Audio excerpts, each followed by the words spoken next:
Alamin ninyo kung ano ang nakalulugod sa Panginoon. Huwag kayong makibahagi sa mga walang kabuluhang gawain ng mga taong nasa kadiliman.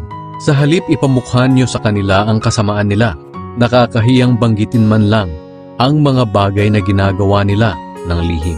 Pero kung pagsasabihan nyo sila sa masasama nilang ginagawa, malalaman nilang masama nga ang kanilang mga ginagawa, sapagkat maliliwanagan ang lahat ng naabot ng liwanag ng katotohanan. Kaya nga sinasabi, gumising ka, ikaw na natutulog, bumangon ka mula sa mga patay, at liliwanagan ka ni Kristo. Kaya mag-ingat kayo kung paano kayo namumuhay. Huwag kayong mamuhay tulad ng mga mangmang, kundi tulad ng marurunong na nakakaalam ng kalooban ng Diyos. Huwag ninyong sayangin ang panahon nyo.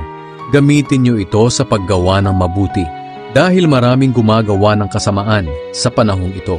Huwag kayong magpakamangmang, kundi alamin nyo kung ano ang kalooban ng Panginoon na gawin ninyo. Huwag kayong maglalasing dahil nakakasira ito ng maayos na pamumuhay. Sa halip, hayaan ninyong mapuspos kayo ng banal na espiritu. Sa pagtitipon nyo, umawit kayo ng mga salmo, himno, at ng iba pang mga awiting espiritual.